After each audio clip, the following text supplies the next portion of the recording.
This is Perch. It is Marvel solicitation time. This is Marvel's push for March. And it's hard not to compare a little bit of what Marvel's doing here compared to DC's launch in March. DC obviously trying to make March, a big deal for them. They've got this Infinite Frontier. It's their new, DC now, all new, all different DC, whatever you want to call it. It is their big launch. And so how does Marvel compete? Typically last time DC did a big launch, it was Rebirth, and they owned the charts for at least a couple months following that. But Marvel is not going down quietly. Marvel has King in Black basically coming to a conclusion that same month. It's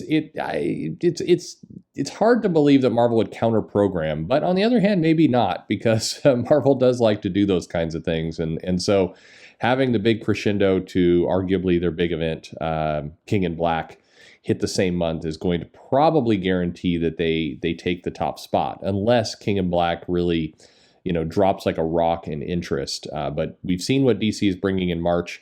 It's going to be kind of a battle, I think, between King in Black #5 and probably Bendis's Justice League issue, and which one is going to take the spotlight. Unfortunately, I think for DC, I think Donny Cates and King in Black has a lot more momentum going into it. But enough of that. Let's talk about Venom number 34 is our first title we're launching into in March, and basically what we're promised here, that's a pretty badass picture there. We're basically promised it stands as the series finale, final tie-in. So not the series finale. I've seen people say it's a series finale. It's not the series finale. It's the series final tie-in. So you have to read carefully, folks. Anyway, it is the end of the Venom symbiote as we know it. Maybe question mark, and we'll see what happens there. We get King in Black, Wiccan and Hulkling #1. Let's squeeze in one more little one shot before it's all done. Basically, the two are on a honeymoon, and there's monsters. This is what happens when you go to Cabo and you don't take your shots. And then finally, King in Black #5 of 5. This is likely our #1 issue of March, I would believe. This is, the world will never be the same after this. It will definitely never, ever be the same. You don't have leaves. You don't have leaves in winter. Come on. Come on, Marvel. There's no variant covers we're seeing here. Anyway, it's the What's a God to a Non-Believer. Sure. Sounds good. We're getting a wraparound variant cover by Brett Booth, which is pretty exciting. That's cool. And then King in Black Ghost Rider #1.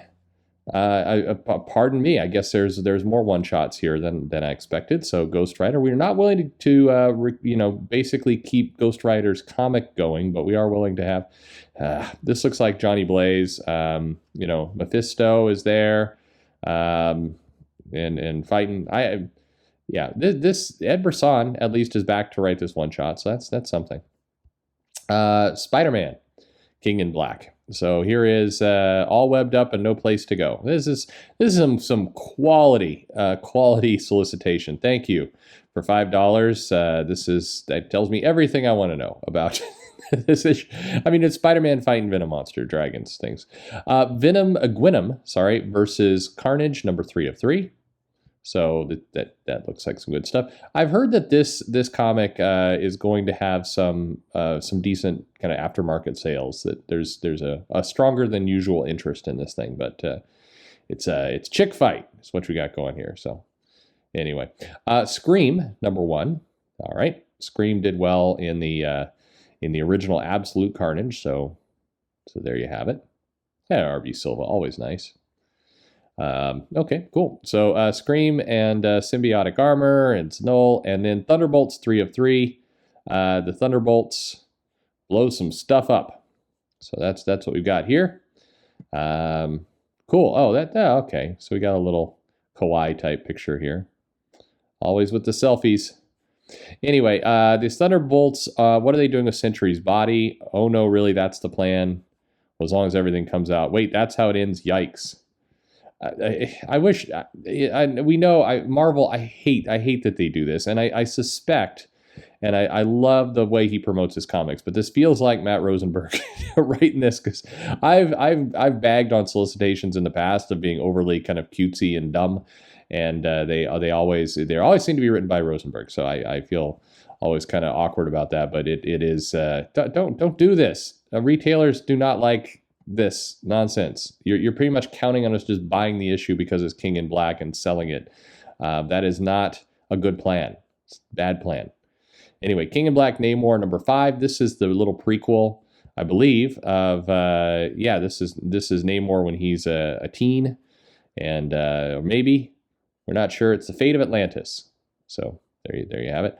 And Return of Valkyries, number 4 of 4. This is the first of multiple Jane Foster pieces here. Marvel made some news by pointing out that the new Valkyrie is actually the first Valkyrie. She's the Valkyrie that came before the other Valkyries. Sure, why not? We've got that. The mysterious stranger who's worn the title longer than any of them. That doesn't impress anybody. I'm just going to point out, Marvel did some announcements like, this Valkyrie was Valkyrie before all the other Valkyries. It's like, is the story good? Nobody cares when she showed up. I think that there's this belief that matters. Like, are they hoping collectors are like, oh crap, I got to get the story of the first Valkyrie? I mean, I don't know. No, people don't think that way. That's not how customers think. Anyway, Planet of the Symbiotes. Here we go. And some monster-looking things. A dark shadow looms over Cloak and Dagger, plus Return of Toxin.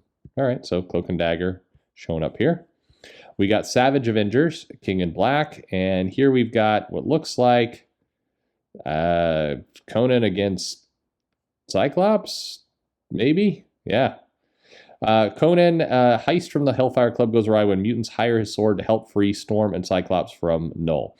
So one of the things that's going on in that was kind of inferred is that in King in Black, Null is going to possess several characters and going to make them do evil things, and that is.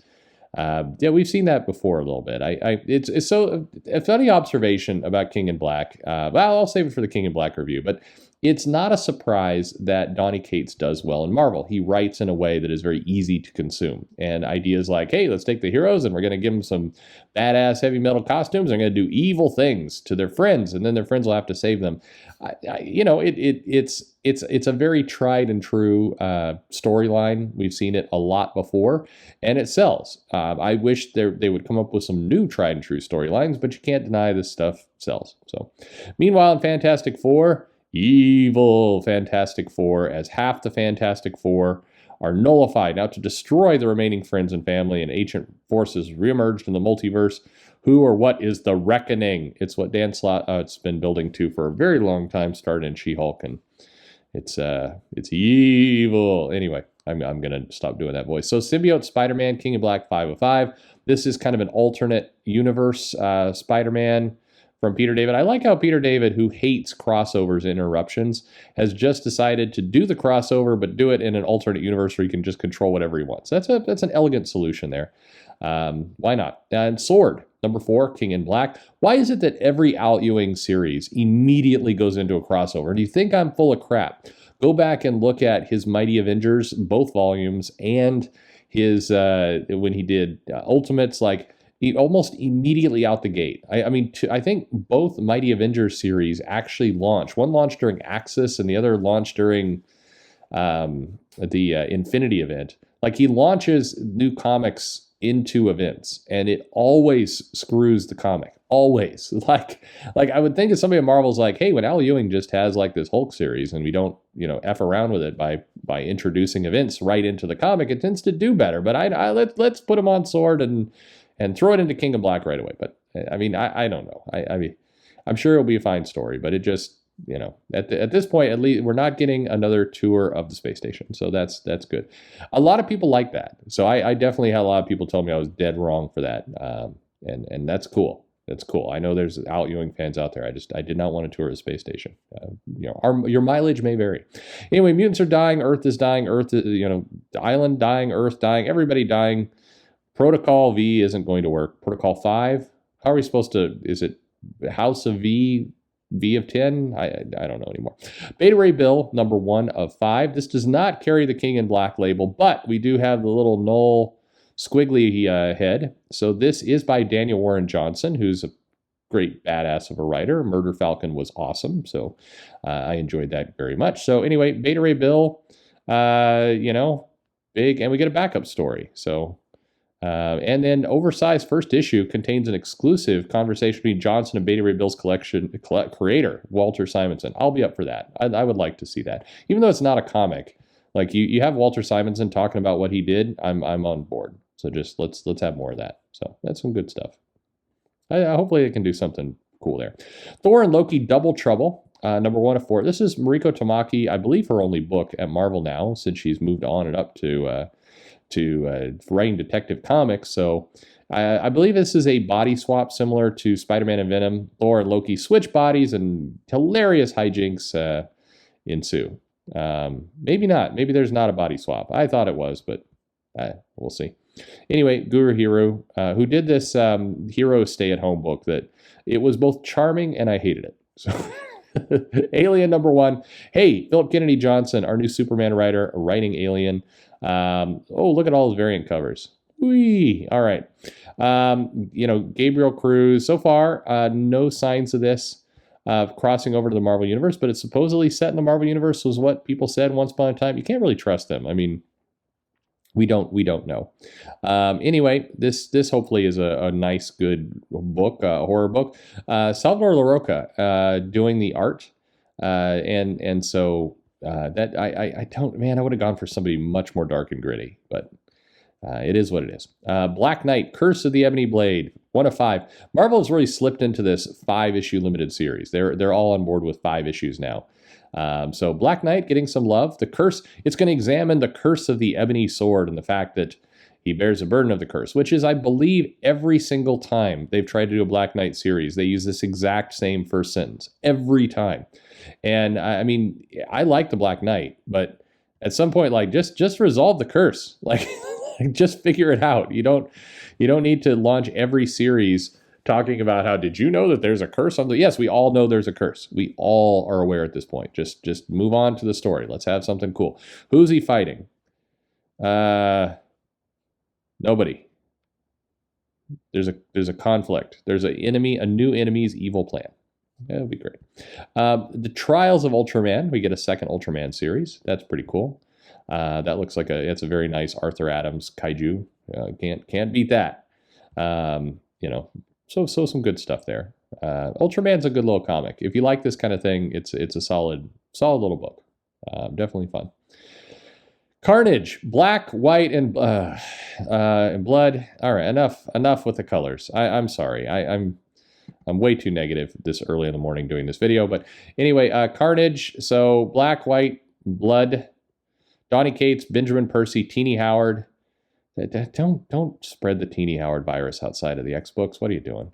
Anyway, okay, so True Carnage, okay, black, white, and blood. We get it. You want to pay the colorist less. Silk, 1 of 5. Hey, this was a series I said was likely coming back, and it's back. All right, there we go. It was a safe bet this book was going to come back. I think it's all good. So this was solicited a long time ago, but basically it's dealing with, she's helping J. Jonah Jameson with his new podcasting stuff and fighting crime at night. Captain America Anniversary Tribute. Okay. It's a lot of reprinting. Anyway, some good stuff. Okay.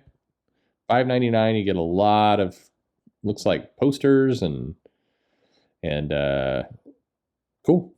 Avengers Mech Strike number 2. This is a Lego toy crossover business. They're doing Legos of the Avengers in robot suits, which makes sense. That's the only way you really make. I mean, you can have Legos in big robot suits and they can fight each other. X-Men Legends number 2. This is Brett Booth and Fabian Nocenta, and it's the Summer Brothers and Starjammers versus Eric the Red, Shi'ar. There's some good classic stuff. The full truth behind Adam X's lineage. I bet he's a clone of Sinister's. He's like a crappy clone. That's what I'm guessing here. But anyway, it looks like they're fighting a bunch of Moon Knights. It's not. But anyway, good stuff. I'm looking forward to the series. I really hope they use it as an opportunity to kind of delve into some of those X-Men stories of the past and flesh some things out, and not as an example of how to retcon a bunch of stuff that then will not get picked up in the Mutant Island adventures. American Chavez, made in the USA. This is another book I believe I said it was 100% chance this was happening. People argued. Here it is, made in the USA. Notice they're making her look younger already. Well, not there, but generally they're gonna reformat America Chavez. There's zero doubt about it in my mind. A lot of people are saying, well, Disney's not going to shy away from dealing with all that stuff. No, they're not going to have a confusing Disney Plus series where she comes from another world going to Sotomayor College, and they're not going to delve into any of the dominatrix and lesbian stuff. They got a 14-year-old girl doing this. Yes, they may deal with it like 10 years from now, but Disney also doesn't tend to switch those things up midstream. Now, maybe they will this time, but I think we're in for a complete rebranding of America Chavez. I think that's pretty inevitable here anyway. What she'll do to protect the one she loves. We'll see. But I think we're in for a year of change for old America Chavez. Demon Days X-Men #1 is Peach Momoko. So, which makes sense that you'd then hire J. Scott Campbell to do a cover. So, cover artist doing the interiors. Here's your Peach Momoko cover. That's nice. This should be cool. I'm not sure where this is set. It feels like this is maybe not set in current X-Men continuity, but we don't know. It's a Marvel story unlike any you've seen before. See, this is what C.B. Cebulski was trying to pull off when he was... Eternals, #3. This series has been delayed, but here we go with the title that's going to cross over into the movie that's coming out at the end of 2021. Kieran Gillian, Asad Ribic. At least, hopefully they've had Ribic drawing away during this delay. Like, come on, use these extra 6 months that you got and draw your heart out so you can have a longer run. We'll see. I'm betting by issue 4 he's off the book. But anyway, that's again, I'm very too negative. Anyway, cool. I'm interested to see what Gillian wants to do here. This is up his alley of a book, so interested to see what he can pull off. X-Men #19. Hey, this looks like Children of the Vault stuff. So Jonathan Hickman. Mahmoud Asur, we get Escape from the Vault. This is a Women's History Month variant cover. Wait a minute, this is not the variant cover. We don't see the variant cover. Okay, let's just assume this is the Women's History Month and these guys are there for some reason. Anyway, the Children of the Vault. Finally, we're going to get some Chaos from the Vault, which I think would be great. That was one of the storylines that Hickman set up that seemed pretty awesome. Children of the Atom #1. I have hit this #1 comic, so many times in the solicitations. It just keeps coming back. When will it ever come out? The comedy that Marvel absolutely should troll everybody by just releasing Children of the Atom #1 and then just never shipping it, but every 2 to 3 months just throwing it in solicitations and getting people to talk about it. Don't miss the debut of the greatest teenage superhero of all time. I got to go back and look. I think this is the same solicitation they've used for a year. So there you go. X Factor #8. They're doing some X Factoring. What are you doing with Dakin? All right. Anyway. Hey guys, wasn't expecting to see X Factor torpedo up the Resurrection Queue priority. Boneyard's haunted. What? Don't write solicitations this way. Leah Williams, not funny. Cable. Aww. They're having a drink in a tiki cup. All right. Cable's future is coming back to haunt him, and he isn't ready yet. All right. Excalibur. There's Betsy. And there's Quanon. She didn't mean anything by what's a girl without a body supposed to do? I don't know. Are we going to merge these two back together again? Don't do that. Please don't do that. Besides, you have a body. We saw Saturnine put the puzzle together. It's all good. X-Force. It's Kaboom Town. And we've got Quentin Quire. He's got a new costume by the look of it. He returns to Krakoa to find a nightmare creature wreaking havoc on X-Force. What deadly secrets are X-Force hiding? Who's trying to earth them? I'll bet Beast is doing something dodgy. That's my bet. Anyway, I think Quentin Quire is dating one of the Cuckoo twins, and Cable is dating one of the Cuckoo... That's gonna all end in tears. All right, this looks like Arcade and the Hellions. You know, way to go for the nostalgia. You put in not just one kind of Marvel 80s box, but two. That's ballsy. You guys are on top of it. The Hellions are at the mercy of Arcade, and it's a new murder world. It's always a new murder world. Like, I would like some comment like they go back to that same murder world and they escape really easy because they remember the answer from the last time. Deadpool Nerdy 30. Marvel's testing the waters to see if people are still into Deadpool. I like how the Watcher's face is like, all right, you've done this too much. No, that's not fair. Anyway, Rob Liefeld, Fabian Descenta, Scotty Young, Gail Simone, Kelly Thompson, Jerry Duggan. There's some names missing off that list. Anyway, it's all right. Deadpool's turning 30, and we're going to have some comics with Rob Liefeld, Pat Zurcher. All right, Rob Liefeld makes sense. These other people... okay, anyway, it's a celebration of Deadpool. Weirdly, not in his solo title, but in a new title, which is all good. Will his solo title make an appearance this month? That's the question. Iron Fist, Heart of the Dragon, number 3 of 6. This is, I've seen some preview pages of this. This looks really good, by the way. This is like, well, that's a weird cover, but this comic is pretty damn solid. Larry Hama doing the writing. It's some neat stuff. Avengers, Curse of the Man-Thing. This is Steve Orlando making his Marvel debut. And we got Miles Morales, Spider-Man number 24 with Saladin Ahmed. I feel like this title's getting canceled soon. I may be wrong about this, but anyway, we'll see. King of Black put Miles back against the wall using one of his best friend's super hands around his throat. Can Miles bounce back and leave his soul intact? This feels like Miles has bounced back from a number of these. His friends just kind of screwed him over, or his uncle or somebody. But anyway, good stuff. Amazing Spider-Man 61. We're promised a brand new job and a brand new costume or a new look. And so a new Spider-Man look. He's like, oh, these guys are looking at their phones and they're not paying attention to me doing backflips off the traffic light. Damn it. All right, Amazing Spider-Man 62. The new look. Oh my God, I didn't expect this. It's it's a variant cover. It's Spider-Man Thing. Spider-Man Man-Thing. Anyway, Kingpin is emerging as more of a force in Amazing Spider-Man. Please don't screw up what they've got going on in Daredevil, though. Please don't. Anyway, Patrick Gleason stalled the book. Spider-Woman, number 10. Is she still throwing up on things? Probably not. I think King in Black probably solved that. At any rate, Pepe Perez, Carla Pacquiao. The fuse lit back in number 1 finds its destination. Oh, no, it is the puke. Anyway, she has crossed so many lines leading to this moment. Will she take it? Okay. Oh, she's going to defy expectations. This is always an awesome thing in comics. Black Cat, number 4. She's got some cats. Nonstop Spider-Man, number 1. This is another one like Jonah the Atom. We just keep trying. Joe Kelly, Chris Bachalo, the most action-packed, pulse-pounding, adrenaline-pumping comic of all time. Spider-Man does not stop. Well, except for shipping. It stops, or, Anyway, Captain America, number 28. Captain America it looks like he's using Whitebeard's powers from One Piece, and he's cracking things up. But anyway, Red Skull Fracture. Okay. Immortal Hulk. This title got super delayed. Here's Guy Ritchie, who's, once again, screwing things up for everybody. The new head of Sword. Wait a minute. No, I don't know. Maestro, Warren Pax. The Peter David second series. Okay, Avengers number 43. It's Tournament of the Phoenix. And in this issue, the greatest heroes and villains of the Marvel Universe trapped within a battle to decide the all-new Phoenix. Thor leads the rest of the Avengers in a fight to contain the Phoenix Force on Earth. We are promised a new status quo, a bold new status quo for the Phoenix coming out of this, leading to Marvel Rebirth. Iron Man number 7.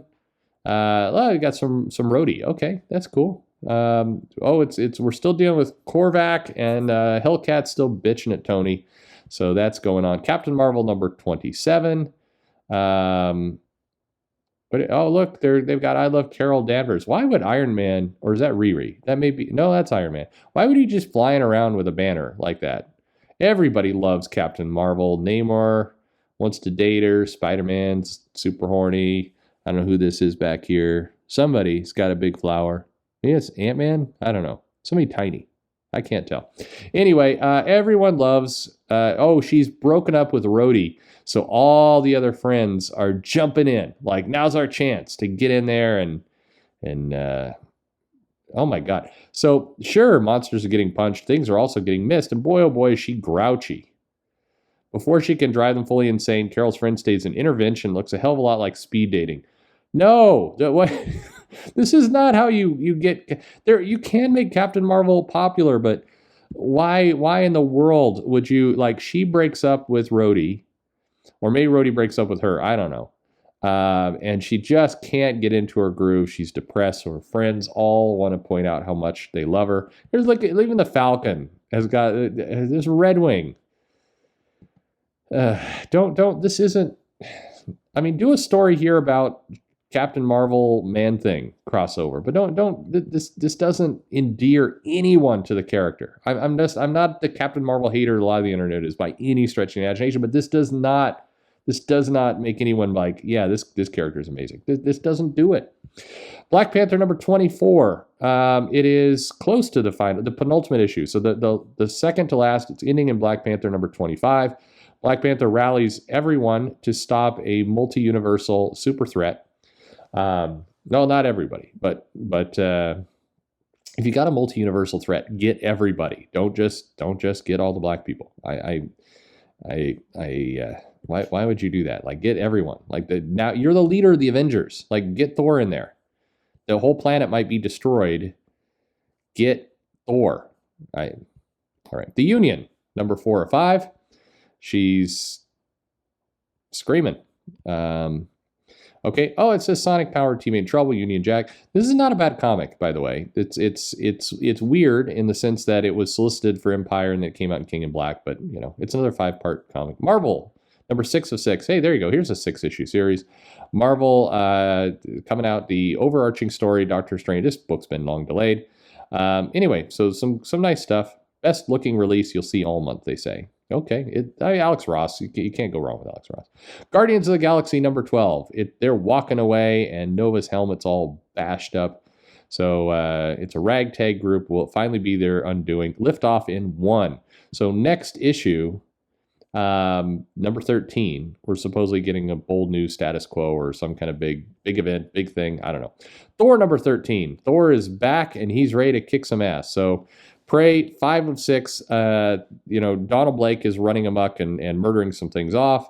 So it's time for Thor to get back in the picture and do some damage. Runaways, number 34. Wolverine is here, so that's cool. Wolverine and Pixie. Will Molly go to Krakoa? I'm guessing no. The comic is like its stars. They never do what they're told or expected to do. I'm betting no. Power Pack, number 4 or 5. Wolverine shows up. Yeah, Wolverine's... he's changing costumes. He's showing up everywhere. Wolverine guest star in Power Pack brings back some fond memories. I don't know if they'll make it like I remember it, but that's okay. Champions, number 5. Fight back. So they're finally fighting back against a government saying that the kids can't fight crime. And are we still an outlaw? They've dropped the branding completely. So maybe it's still outlawed, but it's all good. Taskmaster, 5 of 5. Norman Osborn, Hammer. Okay. Black Widow, some fighting. Will this ship finally sort of close to the Black Widow movie coming out? We don't know. U.S. Agent, 5 of 5. We've got, this is Christopher Priest doing some nice stuff. And then Daredevil 28. Elektra is trying to fight crime, trying to be the guardian devil, and she's got a work cut out for her. We got Wilson Fisk, we got Typhoid Mary, Owl Hammerhead, and other familiar foes. Okay, Strange Academy number 9. It's Parents' Day. This is a fun little comic. It just kind of sits on its own and does its thing. Star Wars number 12. Good gravy. We're still going here. I'm running out of gas. We're almost at 30 minutes. Star Wars: High Republic, Bounty Hunters, and just Dr. Aphra, sure. And then now we're into the collection. So here's the Predator omnibus. We got a Captain America Rick Remender omnibus. Captain America by Dan Jurgens omnibus. Lots of Captain America going on. It's his celebration-ish. Captain America and the Falcon. Golden Age Captain America. Cosmic Ghost Rider omnibus. I mean, an omnibus? Really? Like, is a character popular enough for an omnibus? Like $100 omnibus for Cosmic Ghost Rider. I mean, okay. Savage Sword of Conan. You know, Fantastic Four. Brand new Volume 2. Legends of the Old Republic. Giant size X-Men tribute issue with all kinds of people. That's cool. $45 there. Captain America Marvel Masterworks. It's made in Wolverine Black, White, and Blood. It's every time. It kills me. Here's trade paperback of the time Captain Marvel went into an alternate kind of future for shenanigans. Not that time, or that second time, but the other time. Then we got Warhammer here. Some people said I gave shade to Warhammer. I just blazed over it pretty quickly. This is fine. There's nothing wrong with this. It's Warhammer. It's a book. It's not Warhammer Black, White, and Blood, so that's good. Here's Fantastic Four: The Forever Gate, Conan Songs of the Dead, Marvel 2-in-1 The Thing, Submariner, X-Men Avengers Onslaught, Spider-Girl Complete Collection. That's cool. Marvel Portfolio of In-Hook Lee. Nice. Champions Worlds Collide. This is okay. Disney Kingdoms Big Thunder Mountain Railroad the comic. And we're done. Finally done. This is too many comics. Once again, I mean, anyway, there you go. There's Marvel in March. I think I don't think DC's taken March from Marvel. I don't think there's a chance of that happening. Look at this. I just scroll up forever. Anyway, anything on here? What are you buying? What'd you like? What do you hate? Let me know in the comments below. Like, subscribe, no bells. Thank you for